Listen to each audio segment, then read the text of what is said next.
Bab 53. Qin Lang. Namaku Li Qingchen. Oh, kali ini kamu hampir saja mati dan kamu tidak memiliki dendam sama sekali dengannya, kata Qin Boxiong. Tidak, Qin Lang menggelengkan kepalanya. Sekalipun aku mati karena hal ini, aku tetap akan melakukan hal yang sama. Karena keamananku bukan tanggung jawab dari Tuan Kong. Tanggung jawab dia adalah mengurusi bisnis keluarga Qin, mengurusi tugas yang ada di wilayah Huadong. Tapi jika menghukumnya bukan karena tanggung jawabnya, ini tidak hanya tidak adil bagi Tuan Koreng, tapi juga akan melukai hati orang-orang yang bekerja untuk keluarga besar kita. Qin Lang berkata dengan serius sambil menatap mata Qin Boxiong. Hal ini sungguh membuat Qin Boxiong tertegun. Dia mulai merenung. Apakah dirinya sudah mulai tua? Dia tidak menggunakan otaknya lagi untuk berpikir. Tidak lagi semangat seperti saat-saat dia muda. Baik, kalau begitu kakek mendengarkanmu. Tidak menghukumnya lagi, kata Qin Boxiong sambil tertawa keras. Terima kasih Tuan. Terima kasih Tuan. Beberapa saat kemudian Kong Lingxian baru sadar. Dia tidak hanya memberikan hormat rasa terima kasihnya kepada Qin Boxiong, tapi dia juga menoleh ke arah Qin Lang. Terima kasih Tuan Muda Besar. Terima kasih Tuan Muda Besar. Setelah menyelesaikan masalah Kong Lingxian, Qin Boxiong pun meminta dia untuk pergi terlebih dahulu. Anak baik, kamu sudah setinggi ini. Saat kamu meninggalkan rumah, kamu baru setinggi dadaku. Qin Boxiong membantu Qin Lang bangun. Tatapan matanya penuh haru dan bahagia. Kakek, perasaan Qin Lang juga sangat campur aduk saat ini. Dia menatap kakeknya dengan saksama. Orang tertua di keluarganya terlihat lebih tua. Keriput di wajahnya mulai banyak, dan tatapan matanya tak lagi tajam seperti dulu. Hais, mendengar suara kakeknya, Qin Lang merasa sangat bahagia. Qin Boxiong dan Qin Lang duduk bersama, lalu bertanya tentang lukanya dan kondisi beberapa tahun terakhir ini. Sekarang kamu sudah lulus dari ujian itu dan kamu juga tidak perlu lagi untuk bersekolah di Universitas Jinling. Aku akan mengirimmu ke sekolah internasional untuk belajar tentang manajemen. Katakan saja, Harvard, Oxford, universitas mana yang ingin kamu masuk? Qin Lang tersenyum sambil menggelengkan kepalanya. Menurutku, Universitas Jinling sudah cukup bagus dan aku masih ingin melanjutkan sekolah di sana. Di mana, cucuku? Kamu harus mengerti. Kelak mungkin kamu akan memiliki kekayaan yang tidak pernah terpikirkan olehmu dan semua saudaramu. Bersekolah di universitas bergengsi di luar sana. Tapi kamu malah ingin tetap bersekolah di Universitas Jinling yang begitu kecil itu. Kata siapa kalau bersekolah di universitas bergengsi di luar negeri akan lebih hebat dari Universitas Jinling? Setidaknya aku tidak berpikir demikian, kata Qin Lang sambil mengangkat bahunya. Bagus, punya semangat.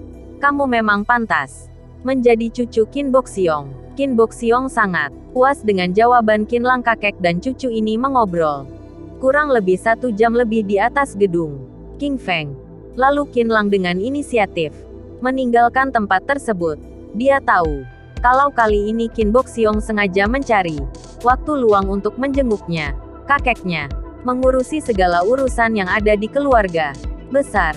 Sangat sibuk, Qin Boxiong berdiri di depan jendela, memandangi pemandangan yang jauh di sana. Ekspresi wajahnya terlihat sangat puas. Anda sepertinya sangat puas dengan Tuan Muda Besar dibandingkan dengan Tuan Muda yang lain. Anda terlihat lebih tertarik dengan Tuan Muda Besar, ucap pria yang berdiri di belakang Qin Boxiong. Qin Boxiong terkejut. Dia sendiri bahkan tidak menyadarinya. Lalu perlahan dia menoleh ke arah pria tersebut. Avel, sudah hampir 10 tahun kamu berada di sisiku. Apa pendapatmu terhadap Tuan Muda Besar? Tuan Muda Besar orang yang sangat rendah hati, tidak mengejar ketenaran, berani dan cekatan. Ini adalah perbedaan yang sangat signifikan darinya dibanding dengan Tuan Muda lainnya. Ini juga keunggulan, kata Afei dengan sedikit membungkukkan badannya. Keunggulan? Tanya Qin Boxiong dengan senyum datar. Maaf, saya terlalu banyak bicara. Afei berkata, dengan sedikit gentar. Haha, kamu tidak perlu takut. Tidak ada yang boleh dilontarkan. Qin Boxiong kembali mengalihkan pandangannya keluar jendela. Aku sangat paham dengan kondisi tubuhku. Dalam beberapa tahun kemudian pasti aku harus memilih satu penerus kepala keluarga Qin. Dari segi karakter dan kualitas, Qin Lang memang memiliki keunggulan.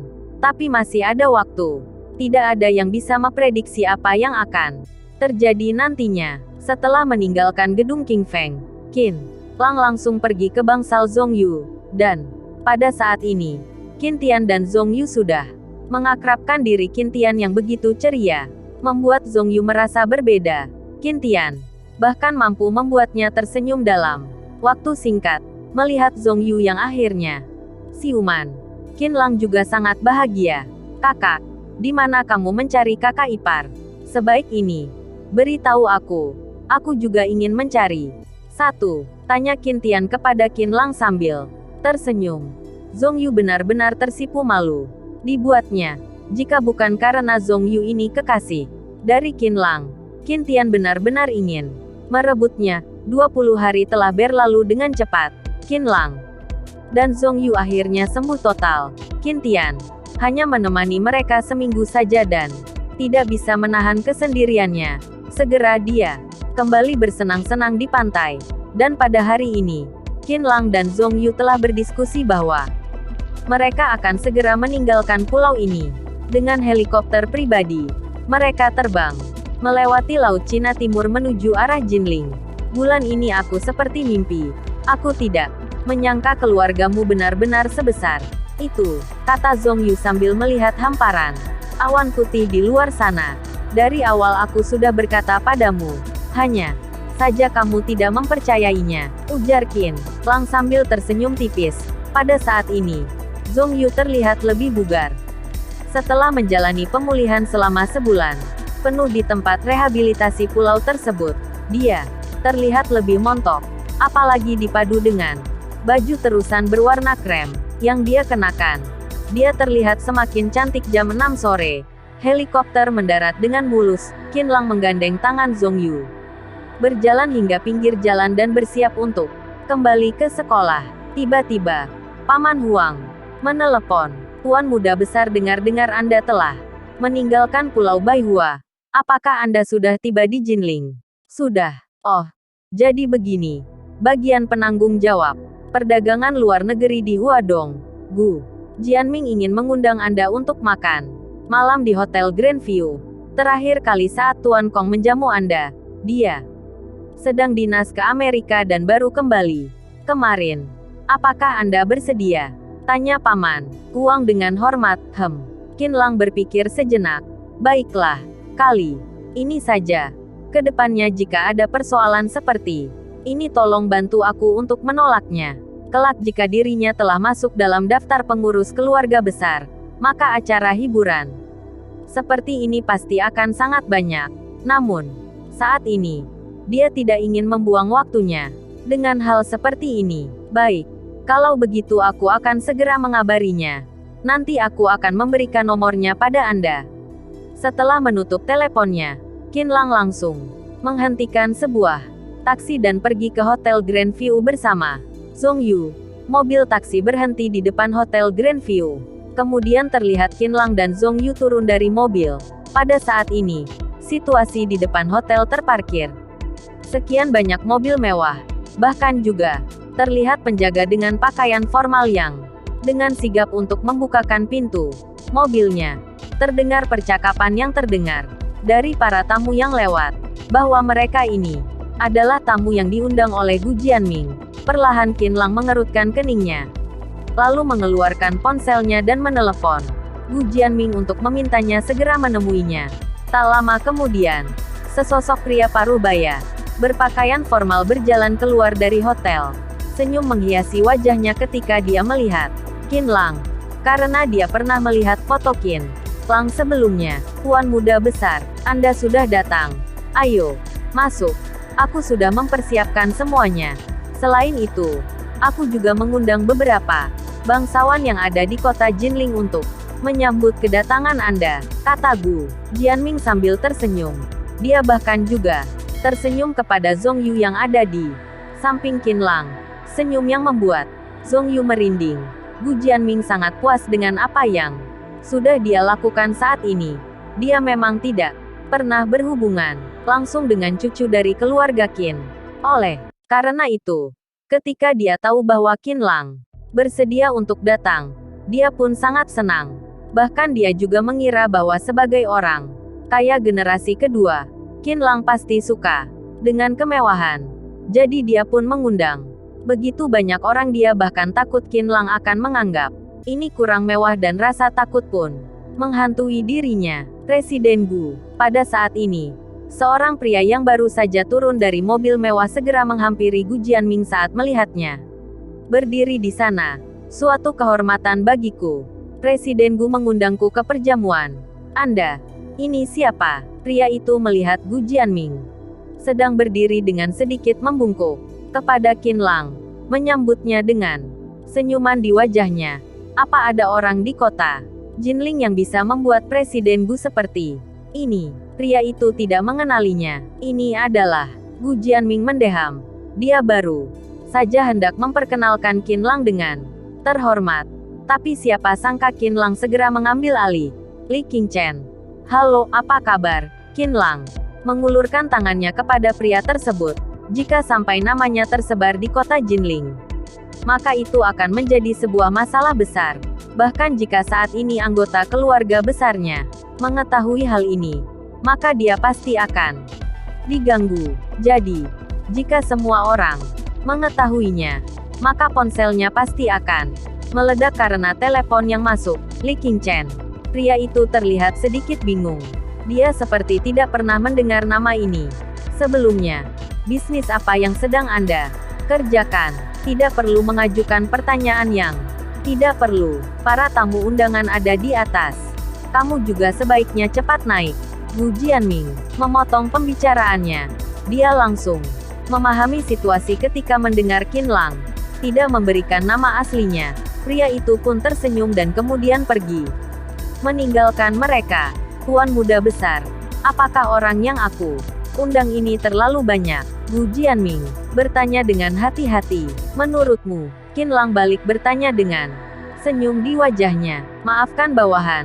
Aku tidak tahu bahwa tuan muda besar begitu rendah hati. Sekarang, juga aku akan meminta mereka untuk pulang. Sambil berkata, Gu Jianming bersiap untuk mengusir orang kembali. Satu kata ini berhasil menghentikan langkah Gu Jianming.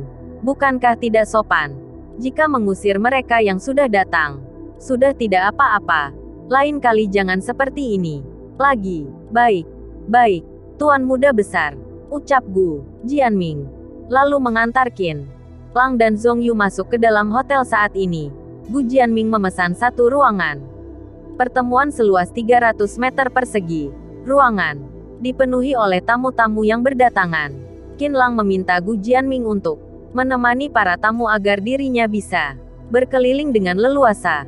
Ketika Qinlang dan Zhong Yu sedang menyantap makanan kecil di area prasmanan, dengar-dengar, Presiden Gu meminta kita semua datang ke sini itu untuk melakukan perjamuan penyambutan untuk salah satu tuan muda kaya. Menurut kalian, tuan muda mana yang begitu penting bagi Presiden Gu? Apa mungkin Wang Xichong? Tidak mungkin. Dari berita yang tersiar, Presiden Wang sedang bersenang-senang dengan gadis-gadis cantik di Hawaii. Tidak peduli siapapun itu, pasti kedudukannya tidak jauh beda dengan Wang Xichong. Kita tunggu saja nanti. Jika memang ada kesempatan, tidak ada salahnya untuk berkenalan dengan tuan muda kaya itu. Zhong Yu dan Qinlang hanya bisa tertawa kecil. Dia masih ingin menyembunyikan identitasnya, tapi Gu Jianming ini malah sudah menyebarkannya. Qinlang hanya bisa tersenyum pahit. Baiklah, semuanya dipersilakan duduk. Tepat pada saat ini, Gu Jianming naik ke atas panggung dan berkata, semua orang mulai mencari tempat duduk. Karena semua ini dadakan, maka tidak ada tempat duduk yang sudah ditentukan. Qinlang menggandeng Zhong Yu mencari tempat duduk paling jauh dari panggung. Di samping Qinlang juga terdapat sepasang kekasih yang duduk di sana. Halo, namaku Xie Wenjing. Senang berkenalan. Dengan seorang wanita cantik yang sedang duduk di sebelah Qinlang berkata dengan manis. Tapi begitu melihat dengan saksama, suara Xie Wenjing terhenti.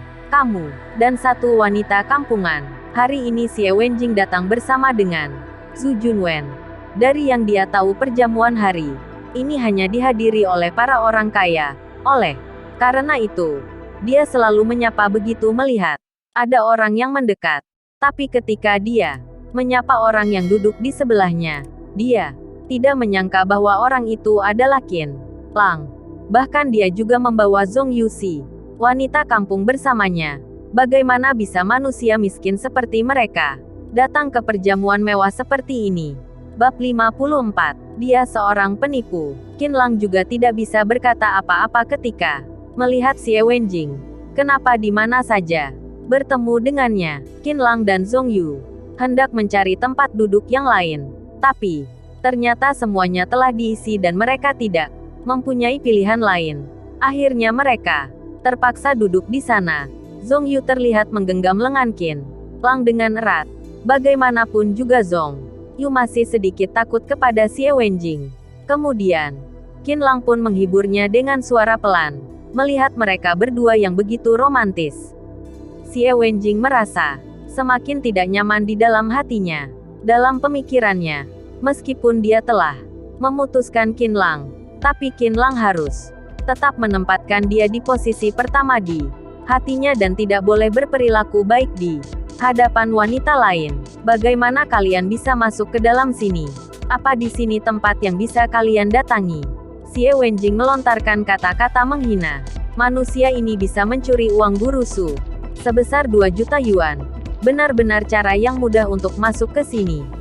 Celah Zhu Junwen yang ada di sampingnya. Aku lihat, manusia ini sepertinya sudah menyusun rencana untuk beraksi di sini. Hanya perlu melakukan sekali lagi. Qin Lang sudah bisa menjadi orang kaya, bukankah? Begitu, Qin Lang tidak ingin mempedulikan kedua orang gila ini. Dia bahkan tidak melirik mereka, dan hanya berbisik kepada Zhong Yu. Oh, jadi dua manusia ini masuk secara diam-diam. Sudah kuduga. Sekarang juga aku akan memberitahu bagian penyelenggara, biar diusir dua manusia rendahan ini. Sambil berbicara, Xie Wenjing langsung berdiri. Tapi dicegat oleh Zhu Junwen. Sebenarnya mereka juga karena ada sedikit koneksi baru bisa masuk ke dalam sini. Oleh karena itu, jika mereka ketahuan juga akan merasa malu. Para tamu lain yang satu meja dengan mereka juga mulai merasa penasaran setelah mendengar ocehan dari Xie Wenjing kepada Qin Lang dan Zhong Yu. Mereka pun mulai bertanya alasan apa yang membuat Xie Wenjing begitu membenci Qin Lang dan Zhong Yu. Anda bercanda. Ada hubungan apa lagi aku dengan manusia seperti mereka? Lagi pula jika ada seekor anjing yang menggigit kita, kita tidak mungkin balas menggigit. Bukan? Xie Wenjing menjelaskan dengan penuh bangga kepada yang lainnya. Aku hanya tidak terbiasa melihat aksi mereka saja. Mereka berdua bersekongkol mencuri uang sekolah kami sebesar 2 juta yuan dan uang itu akan digunakan untuk membangun pangkalan magang para siswa. Menurutmu apa dua orang ini masih mempunyai hati yang baik? Begitu orang lain mendengarnya, mereka mulai menggosipkan Qin Lang dan Zhong Yu. Xie Wenjing, mulutmu bisa makan apa saja, tapi tidak bisa sembarangan berbicara. Qin Lang mulai kesal jika dia membiarkan Xie Wenjing meneruskan perkataannya. Bagaimana dia bisa melanjutkan acara perjamuan ini? Www. Wah, kamu sudah mencuri uang sekolah sebesar 2 juta yuan dan sekarang melarangku untuk mengatakannya. Hebat sekali kamu. Jika memang kamu mampu, jangan mencuri. Emosi Xie Wenjing akhirnya meluap ketika melihat Qin Lang marah. Aku masih ingin mengatakan, kamu ini tidak tahu malu. Sudah mencuri uang sekolah sebesar 2 juta yuan dan menghabiskan uang itu untuk pelacur. Ini, kamu sungguh tidak tahu malu. Dasar manusia tak berguna. Kalau berani pukul saja aku. Xie Wenjing dengan sombong menyodorkan wajahnya kepada Qin Lang. Dia yakin bahwa Qinlang tidak mungkin tega untuk memukulnya. Kamu, Qinlang benar-benar ingin melayangkan tamparan keras ke wajahnya, tapi ditahan oleh Zhong Yu. Sudahlah, jangan hiraukan dia. Qinlang mengangguk dan berusaha menahan luapan api emosi di dalam dirinya. Takut, benar-benar makhluk tak berguna. Xie Wenjing menarik wajahnya kembali dengan bangga. Jika aku jadi kalian, aku akan berpikir keras bagaimana agar bisa mengembalikan uang 2 juta yuan itu. Sudah berhutang, tapi masih berani menampakkan wajah di sini. Kalian benar-benar sepasang anjing yang tidak tahu malu dan tidak ada obatnya lagi. Xie Wenjing memutarkan bola matanya yang tajam tersebut dan memukul bagian jantung Qinlang dengan siku tangannya. Bagian jantung adalah bagian paling penting. Bagaimana mungkin bisa seenaknya memukul seperti itu? Seketika hal itu membuat Qinlang marah. Dia langsung mendorong Xie Wenjing hingga terjatuh dan Zhu Junwen segera membantunya untuk bangun. Begitu juga dengan Zhong Yu. Dia tidak tinggal diam. Zhong Yu segera menarik Qinlang untuk menghindari terjadi hal yang tidak diinginkan. Saat Xie Wenjing hendak mencari Qinlang untuk membalas, tiba-tiba terdengar suara Gu Jianming. Terima kasih banyak untuk semua yang hadir malam ini. Pemberitahuanku yang begitu mendadak dan semuanya masih bersedia untuk hadir. Begitu Gu Jianming berkata, Xie Wenjing hanya bisa menahan tindakannya. Jika dia meneruskan aksinya, maka bisa dikatakan bahwa dia tidak menghormati Gu Jianming. Gu Jianming menyampaikan beberapa kata dan semua hadirin berkata tidak apa-apa. Para tamu undangan sangat memahami posisi kedudukan Gu Jianming di wilayah Huadong ini dan ini merupakan sebuah keberuntungan bagi mereka yang bisa hadir di sini.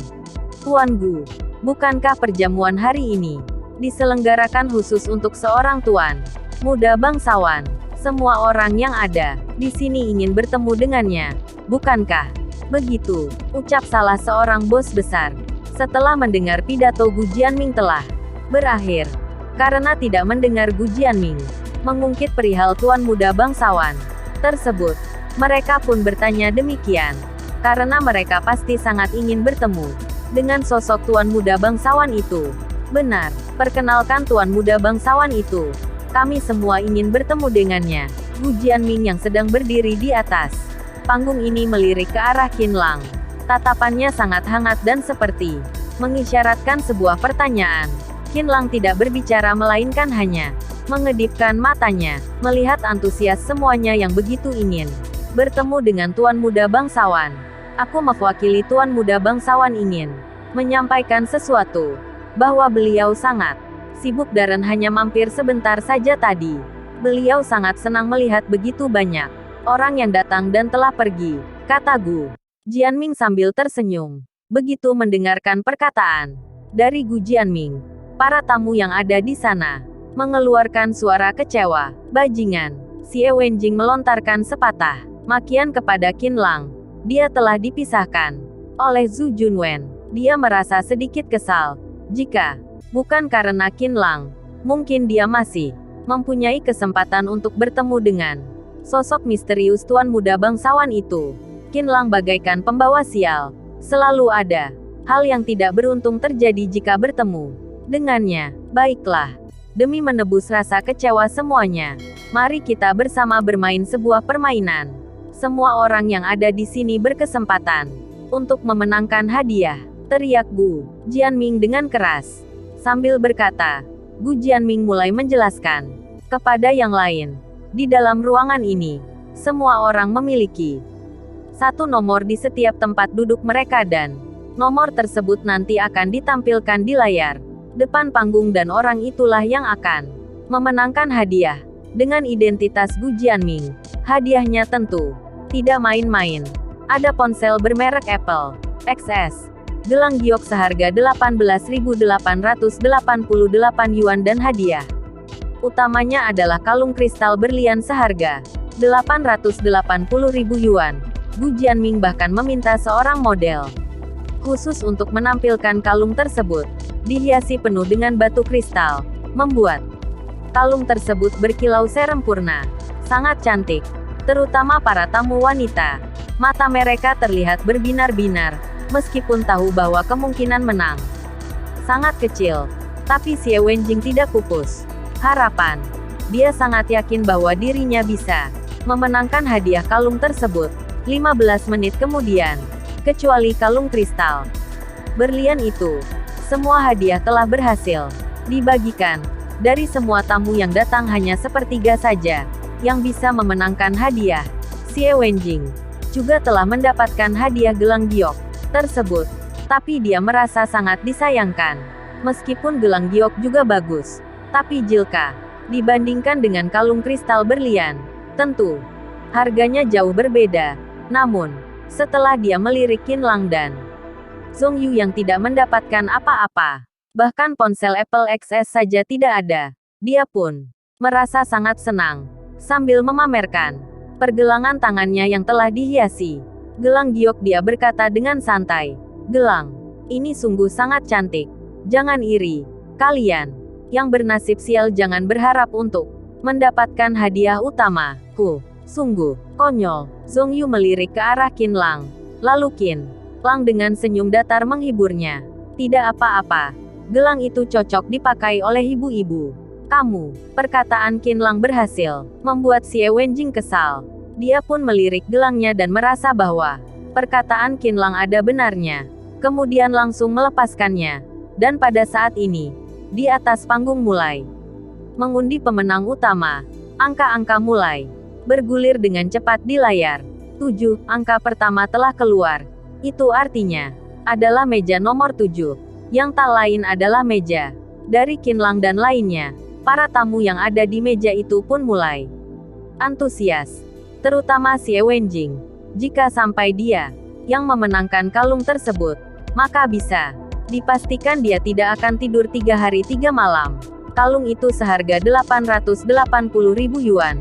Entah uang keluarga Xie Wenjing di bank ada sebanyak itu atau tidak. Selain itu, jika demikian, maka dia telah memenangkan 2 hadiah sekaligus dan sebelumnya dia juga sudah berpidato di atas panggung, mengisyaratkan para bos yang sedang duduk bahwa dirinya membawa keberuntungan yang tinggi dan peluang untuk mendapatkan keberuntungan sangat besar.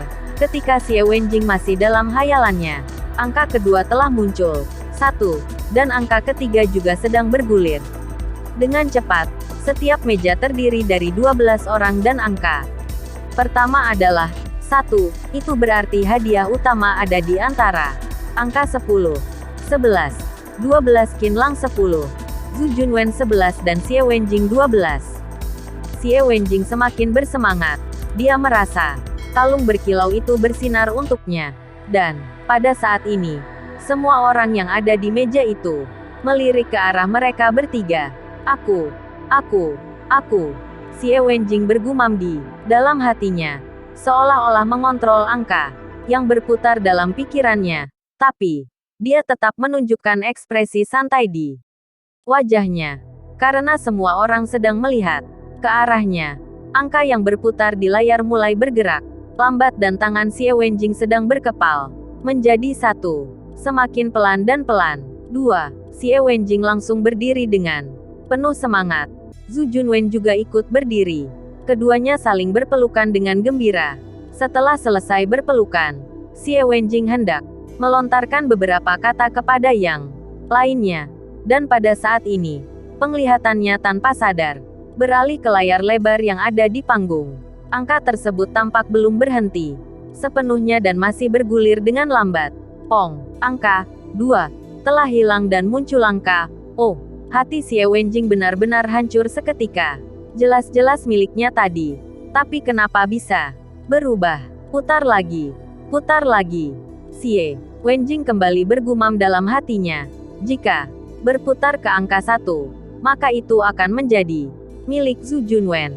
Jika Zhu Junwen yang mendapatkan kalung berlian tersebut, dia pasti akan memberikan padanya. Namun sayangnya, angka di layar tak lagi berputar. Terpampang dengan jelas angka 710 di layar yang lebar tersebut dan itu adalah nomor dari Qinlang. Hati Xie Wenjing menjadi sangat dingin. Ternyata manusia seperti Qinlang yang memenangkan hadiah utama itu. Perlahan dia melirik ke arah Qin Lang. Tatapan matanya penuh dengan dendam kebencian yang dalam. Seperti sebuah anak panah yang hendak menusuknya. Zhu Junwen langsung menarik tangan Xie Wenjing untuk duduk kembali. Ini sungguh memalukan.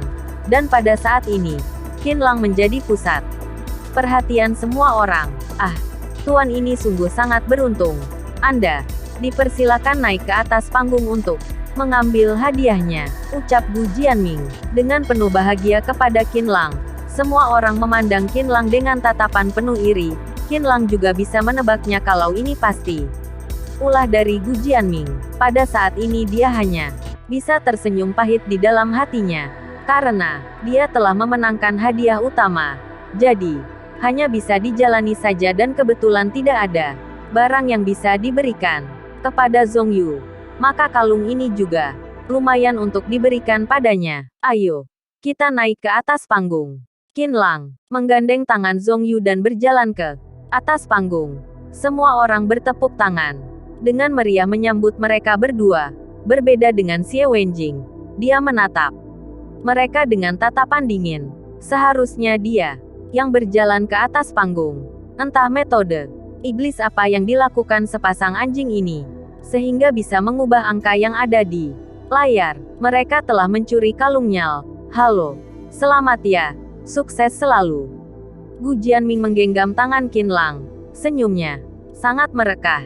Jika dilihat dengan saksama, tatapan matanya memiliki niat untuk mengambil hati Qin Lang sambil berkata. Gu Jianming bersiap untuk memberikan kalung berlian tersebut kepada Qin Lang. Presiden Gu, kamu belum memperkenalkan pria tampan ini pada kami, teriak seorang wanita yang ada di bawah panggung dengan penuh semangat dan yang lain pun ikut bersorak. Gu Jianming terjebak dalam situasi sulit saat ini. Tuan muda besar begitu rendah hati. Dia melihat Qin Lang sedang menatapnya dengan santai.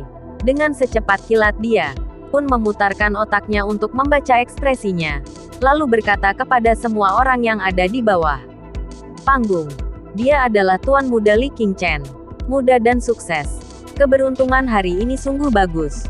Untung saja Gu Jianming mengingat nama yang diucapkan oleh tuan muda besar di depan pintu tadi. Dirinya baru merasa tenang setelah melihat raut wajah Qin Lang baik-baik saja. Tepat ketika Gu Jianming hendak memberikan kalung berlian kepada Qin Lang. Li Qingchen, kamu sungguh hebat dalam bersandiwara. Pada saat ini, tiba-tiba terdengar suara mengejek. Semua orang melihat ke arah datangnya suara dan itu adalah Xie Wenjing. Xie Wenjing berdiri dengan senyum dingin di wajahnya. Lalu dengan pandangan tajam melihat ke arah Qin Lang. Jangan percaya padanya. Dia itu bukan Li Qingchen. Namanya Qin Lang. Seorang pria bajingan yang bersekolah di Universitas Jinling. Selain itu dia bahkan mencuri uang sekolah sebesar 2 juta yuan.